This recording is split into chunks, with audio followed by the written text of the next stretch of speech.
Dr. James Wills stood in aisle 3 of SaveMore Grocery, his blue surgical scrubs still crisp despite the 18-hour shift that had just ended. Under the fluorescent lights, he examined tomatoes with the same precision he'd used hours earlier to repair a cerebral aneurysm. His only thoughts: dinner for his teenage sons, and maybe, finally, sleep. Then came the voice, sharp and demanding. "Show me your citizenship proof." He turned to find Officer Clifford Reid, hand resting on his service weapon, eyes locked on him with an intensity that had nothing to do with public safety and everything to do with the color of his skin. Around them, shopping carts slowed. Cell phones emerged. The mundane Tuesday evening transformed into something else entirely. A confrontation captured by store camera 07 that would ultimately cost the city $865,000. In Reid's career, and expose a pattern of racial profiling that had been hiding in plain sight. The morning had begun at 4:47 a.m., as it always did for Dr. James Wills. Before the sun rose over Atlanta, he was already in the physician's lounge at Piedmont Medical Center, reviewing CT scans with the kind of focused intensity that had defined his 15-year career. The images showed a cerebral aneurysm, delicate and dangerous, nested against the middle cerebral artery of a 43-year-old mother of 3. One wrong move during surgery could mean catastrophic bleeding. One right move could mean life. Dr. Wills had made a career of right moves. Born and raised in Atlanta's West End, he was the son of 2 public school teachers who had instilled in him a belief that excellence was both achievable and non-negotiable. His father taught mathematics at Booker T. Washington High School. His mother taught English at the same institution where she'd once been a student. They raised James in a modest brick home where books lined every wall and dinner table conversations oscillated between algebraic equations and Toni Morrison's prose. He'd graduated second in his class from Emory Medical School in 2006, completed his neurosurgery residency at Johns Hopkins, and returned to Atlanta with a singular mission: to serve the community that had raised him. 15 years later, he performed over 2,000 surgeries, trained 47 residents, published 23 peer-reviewed articles, and earned a reputation as one of the Southeast's most skilled neurovascular surgeons. But on this particular Tuesday, at 9:47 p.m., standing in a grocery store in his scrubs, none of that would matter. 3 years earlier, James had lost his wife, Monica, to pancreatic cancer. The disease had taken her in 6 brutal months, leaving him to raise their 2 sons, Cameron, 16, and Jordan, 14, alone. He'd moved them from their home in Atlanta's historic Cascade Heights to a suburb 20 minutes north, chasing better schools and safer streets. The neighborhood was beautiful: tree-lined roads, well-maintained parks, excellent test scores. It was also predominantly white, and James had learned to navigate the occasional stares, the surprised reactions when he mentioned he was a doctor, the subtle questions about where he really lived. But he told himself it was worth it for the boys. Cameron was thriving on the debate team. Jordan had discovered a love for robotics. This was the American dream he'd worked so hard to achieve. Tonight, after 18 consecutive hours in the hospital, 2 emergency surgeries, morning rounds, an afternoon teaching session with residents, and evening consultations, all he wanted was to pick up dinner and go home. SaveMore Grocery was the closest store to his house, a 10-minute drive that felt like a lifetime when exhaustion settled into your bones. He'd thrown on his jacket over his scrubs, grabbed his wallet, and headed to the familiar aisles where he'd shopped dozens of times before. He was examining tomatoes when his life changed. Officer Clifford Reid had been patrolling the affluent suburbs of North Atlanta for 12 years. At 38, he carried himself with the confidence of a man who believed his badge granted him not just authority, but infallibility. He was the son of a retired police captain, Clayton Reid, a man whose reputation in the department had cast a long shadow, one that had protected Clifford more times than he deserved. On this Tuesday evening, Reid pulled in the SaveMore parking lot at 9:43 p.m. His official reason, as he would later claim, was a routine patrol check. The store had been experiencing minor shoplifting issues, and the department had increased its presence in the area. But as Reid stepped through the automatic doors, his hand instinctively moving to rest on his service weapon, his eyes scanned the interior with a different kind of vigilance. The store was moderately busy for a weeknight. A young white couple with a toddler navigated the cereal aisle. An elderly white man shuffled toward the pharmacy. Two white women in yoga pants compared wine bottles near the back. And there, in aisle 3, stood a black man in blue scrubs, examining produce with careful attention. Something in Reid's mind clicked. He looked out of place to him, though he wouldn't be able to articulate why.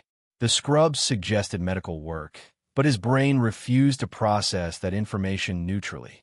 Instead, it filtered through years of unconscious bias, through assumptions about who belonged in this neighborhood and who didn't. His eyes narrowed. His posture shifted. His hand pressed more firmly against his weapon. From his position near the entrance, Miguel Torres, the night manager, noticed Reid's focus. Miguel had worked at SaveMore for 7 years, and he knew most of the regular customers by face, if not by name. He recognized the man in aisle 3. He came in every week or two, always polite, always tired-looking, always in scrubs. He'd once helped an elderly customer who'd fallen near the milk coolers, calmly assessing him while someone called 911, revealing himself to be a doctor. Miguel remembered thinking how lucky they'd been to have him there. But now, watching Officer Reid approach him with that particular intensity, Miguel felt his stomach tighten with concern. Reid moved through the store with deliberate steps, his eyes never leaving the man. He passed the white couple without a glance. He ignored the elderly man. He walked straight toward aisle 3, where Dr. James Wills was placing 2 tomatoes in his basket, completely unaware that he was being hunted. Reid stopped at the end of the aisle. He didn't announce himself politely. He didn't approach with the casual friendliness of a community officer. Instead, his voice cut through the quiet store like a blade, loud enough for everyone nearby to hear. No greeting, no introduction, just immediate, aggressive confrontation. And in that moment, the atmosphere shifted from mundane to predatory. The words hit Dr. Wills like cold water. "Show me your citizenship proof." He turned slowly, his hand still holding a tomato, his mind struggling to process what he'd just heard. The officer stood 6 feet away, his tactical vest making him appear larger, more imposing. His hand rested on his service weapon, not gripping it, but touching it in a way that suggested the possibility of violence was never far from consideration. "I'm sorry, what?" Dr. Wills said, his voice steady despite the surge of adrenaline now flooding his system. "I said, show me your citizenship proof," Reid repeated, stepping closer. "You have identification?" Dr. Wills set the tomato down carefully, his movements slow and deliberate. After 15 years of high-stakes surgery, he knew how to control his body under pressure. But this was different. This wasn't a scalpel in his hand and a life on the table. This was his own safety, his own dignity, suddenly and inexplicably under assault. "I'm an American citizen," he said calmly. "I was born in Atlanta. Why are you asking me this?" Reid's jaw tightened. He didn't like being questioned. "You match the description of someone who's been shoplifting from this store." The accusation was so absurd that Dr. Wills almost laughed. Almost. But the officer's hand on his weapon reminded him that nothing about this situation was funny. "What description?" he asked. "What have I allegedly stolen?" "I need to see your ID," Reid said, ignoring his questions entirely. His voice grew louder, more aggressive. "Now, am I being detained?" Dr. Wills asked, his legal knowledge kicking in. He'd been married to a civil rights attorney. He knew his rights. "What's your probable cause for stopping me?" The question seemed to infuriate Reid. "Don't get smart with me," he snapped. "Just show your ID." Dr. Wills felt the eyes of other shoppers on him. He could see a woman at the end of the aisle pulling out her phone, pointing it in their direction. He could hear the quiet murmurs, the whispered conversations. The humiliation of it burned in his chest. To be treated like a criminal while shopping for dinner, to be interrogated in his workplace scrubs, to be reduced to a suspect based on nothing but the color of his skin. But he also knew the statistics. He knew what happened when black people refused to comply with police demands, even unlawful ones. He knew that being right didn't guarantee being safe. So he made a choice. He would comply, but he would document everything. "Fine," he said quietly, his voice carrying a controlled dignity that only made Reid more uncomfortable. He reached slowly for his wallet, making sure his movements were visible. "I'm reaching for my wallet. I'm not a threat. I'm a doctor, and I just finished an 18-hour shift." He pulled out his driver's license and his hospital ID badge, both clearly showing his name, his credentials, his legitimacy. He held them out to Reid, who snatched them from his hand with unnecessary force. He examined them under the fluorescent lights, his face showing performative suspicion. The driver's license showed his address, less than 2 miles from this store. The hospital badge showed his title, Dr. James Wills, Neurosurgery, Piedmont Medical Center. But Reid didn't apologize, didn't step back, didn't acknowledge his mistake. Instead, he stared at the IDs as if searching for evidence of fraud, making him wait, making him stand there under the scrutiny of strangers while he decided whether his own identification was sufficient proof of his right to exist in this space. And around them, the store grew quieter. Shopping carts stopped moving. Conversations ceased. Everyone was watching now, witnessing the spectacle of a black man being questioned for the crime of buying groceries. Miguel Torres had seen enough. The store manager straightened his tie and approached quickly, his voice professional but firm. "Officer, is there a problem? Dr. Wills is a regular customer here." Reid's head snapped toward him, irritation flashing across his face. "This is police business. Step back." But Miguel didn't step back. He'd worked retail long enough to know when authority was being abused. "Officer, with all respect, there's been no shoplifting reported tonight. I can vouch for Dr. Wills. He's been shopping here for years." "I don't need you to vouch for anyone," Reid said, his voice rising. "I need him to cooperate." Dr. Wills turned to Miguel, appreciating his intervention, but also recognizing the risk he was taking. "It's okay, Miguel," he said softly. "I'll handle this. But please, keep recording on the store cameras." Miguel caught his meaning immediately. He nodded once, then pulled out his radio and quietly spoke into it. "Security office, this is Miguel. Preserve all footage from the past 20 minutes. All cameras, especially aisle 3. This is not a drill." The confirmation came back. "Copy that, boss." From Register 4, Anna Chun, a cashier who'd been working at SaveMore for 3 years, watched the scene unfold with growing distress. She knew Dr. Wills, too. The doctor had once complimented her daughter's drawing that Anna kept near her register. They'd talked about children, about college plans, about the challenges of balancing work and family. Dr. Wills had been kind, genuine, human, and now he was being treated like a criminal. Anna's hand hovered over the phone, debating whether to call corporate, call someone, do something. But what could she do against a police officer? Then another voice cut through the tension. A white man in his 50s, wearing khaki pants and a pressed shirt, approached from aisle 2. David Brennan had been comparing pasta brands when he heard the commotion. As a civil rights attorney with 23 years of experience, he recognized what he was witnessing immediately. "Officer," David said, his voice calm, but carrying the weight of professional authority. "On what grounds are you questioning this man?" Reid's eyes flashed with anger at this second interruption. "Sir, step back or you'll be arrested for obstruction." David didn't step back. He pulled out his business card and held it up. "I'm an attorney, officer, and I'm asking you a legal question. What probable cause do you have for this detention?" He matched a description, Reid said through gritted teeth. "What description?" David pressed. "Be specific. Height, weight, clothing, age." Reid's jaw worked, but no words came out. Because there was no description. There had been no shoplifting report. There was only a black man in a predominantly white space, and an officer whose bias had been activated by nothing more than the color of his skin. "That's what I thought," David said quietly. He turned to Dr. Wills. "Sir, you're not legally required to answer any of his questions without probable cause. You have the right to remain silent and the right to leave." Reid's hand moved closer to his weapon. "Both of you want to spend the night in jail?" he asked, his voice low and threatening. "Because I can arrange that. Obstruction, interference with police business, resisting arrest. I can come up with charges all night long." The threat hung in the air, and David Brennan, despite his legal knowledge, despite his credentials, felt the same chill that Dr. Wills felt. because they both knew that badges could be wielded as weapons. That authority could be abused. That being right didn't always mean being protected. David stepped back slightly, but he didn't put away his phone.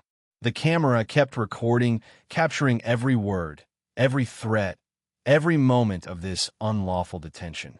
And in the security office, a young technician named Marcus Lee watched his monitors with growing alarm, making sure every angle was being recorded, making sure nothing was missed. Because store camera 07 was watching. And soon, the whole world would watch too. Reid still held Dr. Wills' driver's license and hospital ID, turning them over in his hands as if searching for invisible flaws. Then he looked up, his eyes narrow with suspicion that had nowhere left to hide. "These could be fake," he said. "Do you have a credit card?" Dr. Wills felt something inside him shift, a transition from fear to a cold, clarifying anger. He reached into his wallet with deliberate slowness and produced 3 credit cards, laying them out like evidence in a trial that hadn't yet begun. American Express, Visa, MasterCard, all bearing his name, all matching the identification he'd already examined. Reid picked up each one, examined it, sat down. "These could be stolen," he said, though his voice carried less conviction now. "What's your address?" He recited it without hesitation. 4782 Willow Creek Drive. "I've owned that home for 4 years. It's 2 miles from here." "What do you do for a living?" "I'm a neurosurgeon at Piedmont Medical Center," Dr. Wills said, his voice steady despite the trembling in his hands. "As you can clearly see from my hospital identification badge, which you're currently holding." Reid's jaw tightened. "You're a brain surgeon? Board certified? 15 years. Now are we done here?" But Reid wasn't done. His ego, bruised by his composure and the growing audience of witnesses, demanded one more humiliation. "Name your medical school." The crowd gasped. Someone muttered, "You've got to be kidding me." Anna Chun, watching from her register, felt tears prick her eyes at the sheer cruelty of it. Dr. Wills stood straighter, and when he spoke, his voice trembled, not with fear, but with rage held barely in check. "Emory University School of Medicine, class of 2006. I graduated second in my class. I have saved 43 lives this year alone, Officer Reid." He read his name tag with pointed emphasis. "And I would like to go home to my children." The silence that followed was deafening. Reid, flustered by his dignity, by the witnesses, by the creeping realization that he'd made a catastrophic mistake, made one final desperate play. "I'm going to need you to come to the station to verify all this." "Am I under arrest?" Dr. Wills asked. "Not yet," Reid said, his hand moving back toward his weapon. "But you can be if you don't cooperate. If stories like this matter to you, stories that expose injustice and celebrate the fight for dignity, please subscribe to this channel and hit the notification bell. Your support helps us continue sharing these important narratives. And leave a comment below. Have you or someone you know experienced racial profiling? Let's start a conversation. The surveillance footage would later tell the story with brutal precision. At 9:47 p.m., Officer Clifford Reid entered SaveMore Grocery, his eyes scanning the interior before locking on a Dr. James Wills in aisle 3. At 9:51 p.m., the first confrontation began, his demand for citizenship proof, his calm assertion of his rights. At 9:58 p.m., Miguel Torres intervened, only to be dismissed.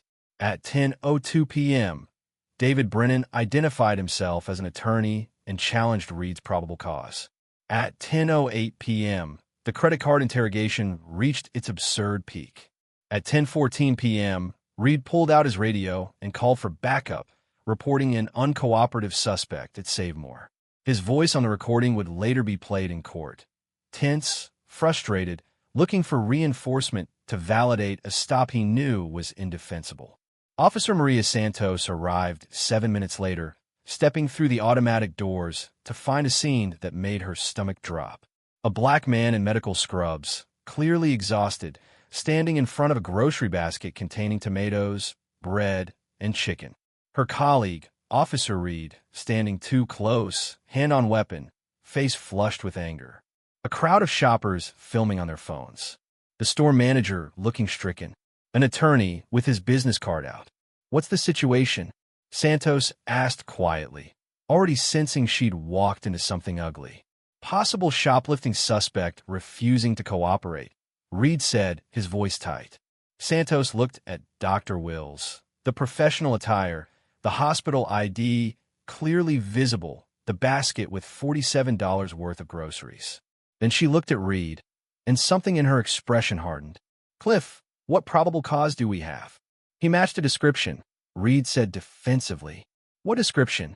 Reid's mouth opened, then closed. The seconds stretched. He had no answer because there was no description. There had never been a description. Santos turned to Dr. Wills, and her voice softened with an apology she knew was inadequate. Sir, I'm sorry for the confusion. You're free to go. Reid's face reddened. Maria, I'm handling this. There's nothing to handle, Santos said firmly. Sir, please continue shopping. But Dr. Wills was no longer interested in shopping. He was interested in justice. I'd like to file a formal complaint, he said, his voice carrying through the silent store. Reid exploded. A complaint? For what? I was doing my job. Your job is not to racially profile citizens going about their lawful business, Dr. Wills said, and the word racially hung in the air like an accusation none of them could escape. I never mentioned race. Reid protested. Dr. Wills met his eyes with devastating calm. You didn't have to. Your actions did. At 10:14 p.m., Dr. James Wills walked out of SaveMore Grocery without purchasing anything, too shaken to continue, too humiliated to stay. But the surveillance cameras had captured every second, 27 minutes that would cost the city $865,000 and cost Clifford Reid his career. Dr. Wills sat in his car in the SaveMore parking lot for 20 minutes, hands gripping the steering wheel so tightly his knuckles went white. He could see the store entrance from where he'd parked, could see other customers walking in and out with their groceries, living their uncomplicated Tuesday evenings. None of them had been stopped. None of them had been questioned. None of them had been forced to prove their humanity in aisle 3. His phone rang. Janelle, his younger sister, calling for their usual Tuesday check-in. Dr. Wills answered, and the moment he heard Janelle's voice, warm, familiar, safe, he started to cry. James? What's wrong? Through tears and trembling breaths, Dr. Wills recounted the encounter. The citizenship demand, the interrogation, the humiliation. When he finished, Janelle's voice was steel. James, you have to report this. You have to make them pay. I just want to forget it, Dr. Wills whispered. I have surgeries tomorrow. I have patients depending on me. I just want to go home. And how many other black people has he done this to who didn't have your credentials to fall back on? Janelle asked quietly. How many people without medical degrees and hospital badges? How many who couldn't afford an attorney, even if one witnessed it happening? The weight of that responsibility settled on Dr. Wills' shoulders like a physical thing. That night, he couldn't sleep. He lay in bed replaying the encounter, feeling the humiliation afresh each time. The way Reid's hand had rested on his weapon. The way he'd examined his IDs as if they were forgeries. The way he demanded he name his medical school as if his existence in that space required constant, escalating proof. The next morning at Piedmont Medical Center, he confided in Dr. Robert Chun, a colleague and friend who'd experienced his own share of microaggressions as an Asian American surgeon. They sat in the physician's lounge over coffee, and Dr. Wills told him everything. Dr. Chun listened, his expression growing darker. When he finished, he leaned forward. James, you have leverage that most people don't. Use it. If you don't fight this, he'll do it again to someone who can't fight back. That afternoon, Dr. Wills filed a formal complaint with the police department. Then he called David Brennan, the attorney who'd witnessed the encounter. David answered immediately. Dr. Wills, I've been hoping you'd call. His voice carried both sympathy and determination. I've represented 3 other people who've had run-ins with Officer Reid. All minorities. None got the justice they deserved because they didn't have the kind of evidence you have. But you do, video from multiple angles, multiple witnesses, and his own words on record. Within a week, Dr. Wills had hired David Brennan and civil rights attorney Sharon Mitchell to file a federal lawsuit against Officer Clifford Reid and the city. The charges were clear: racial profiling, violation of Fourth Amendment rights, violation of 14th Amendment rights, and intentional infliction of emotional distress. The fight had begun. Sharon Mitchell was a veteran civil rights attorney who'd spent 25 years fighting police misconduct cases. When she subpoenaed Officer Reid's personnel file during the discovery phase, she expected to find complaints. What she found was a pattern so clear, so documented, and so deliberately ignored that it took her breath away. 8 complaints in 12 years. Every single one from a minority citizen. Every single one dismissed as a misunderstanding or lack of evidence. In 2014, a Hispanic man had been questioned for looking suspicious while jogging in his own neighborhood. In 2016, a black teenager was searched without cause at a bus stop, his backpack emptied onto the ground in front of his peers. In 2018, an Asian woman was asked for citizenship papers during a traffic stop for a broken taillight. In 2020, a black family was detained at a park and accused of trespassing. They'd been having a picnic in a public space. In 2022, a Middle Eastern shopkeeper was questioned about terrorist ties after a neighbor complaint that turned out to be completely unfounded. None had resulted in arrests. All had been dismissed, and Reid had faced no discipline whatsoever. But Sharon didn't stop at the written complaints. She requested body camera footage from other incidents, and what she found was even more damning. In audio from the 2020 park incident, Reid could be heard saying to another officer, "They're probably just pretending to live here." In footage from 2022, his voice carried clear disdain. "You know how these people are." The department's failure was as clear as Reid's bias. Supervisors had received the complaints. They'd reviewed the incidents. They'd done nothing.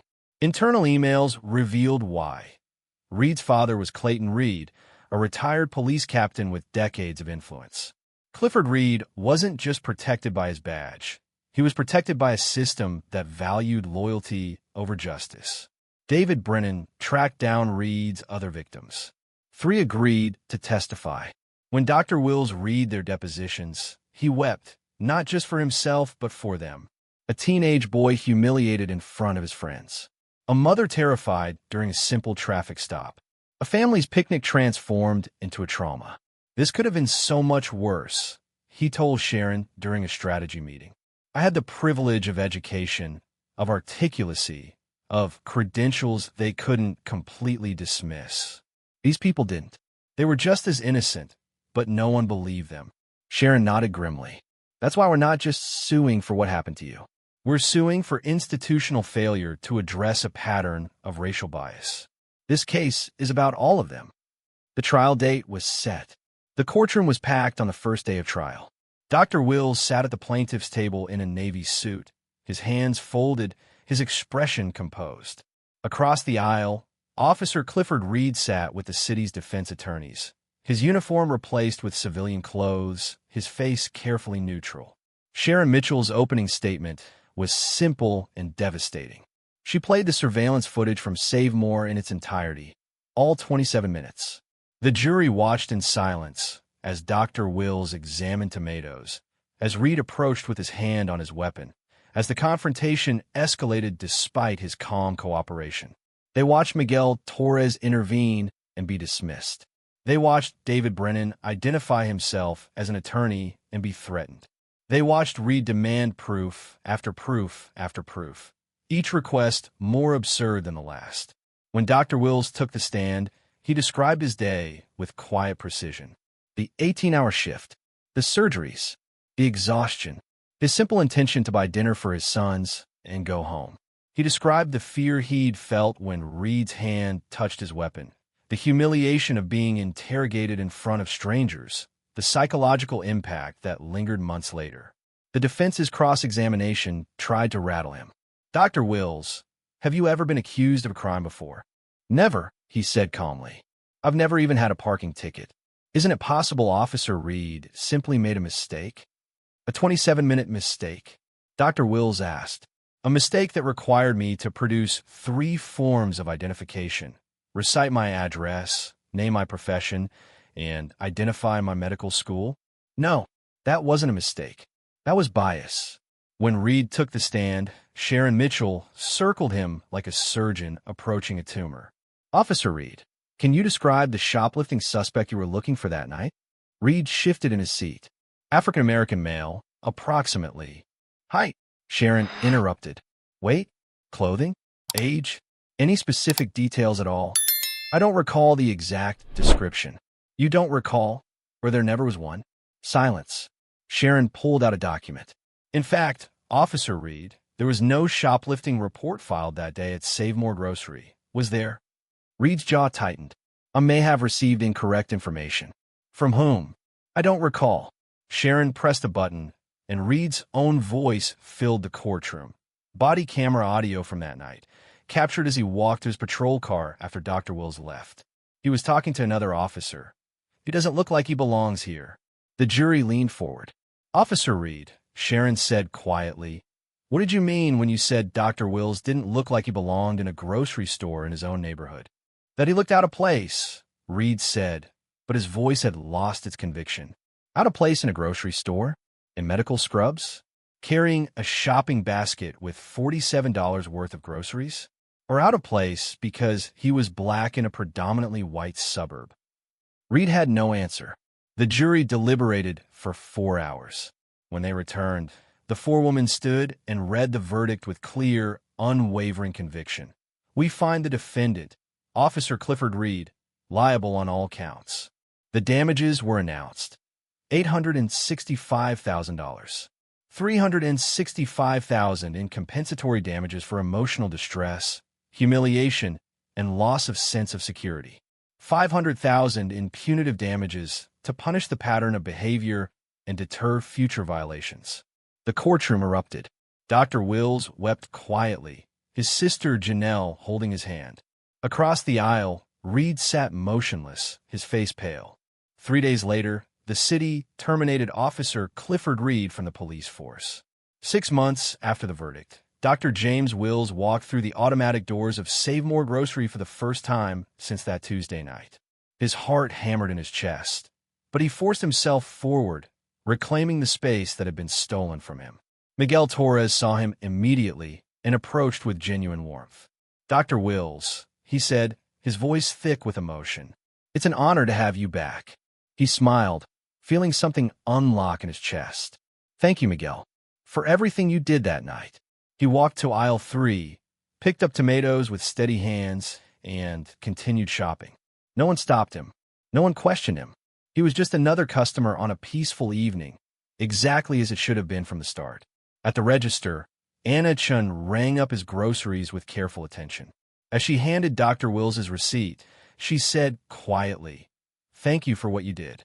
My daughter is studying to be a doctor. You showed her that we don't have to accept injustice."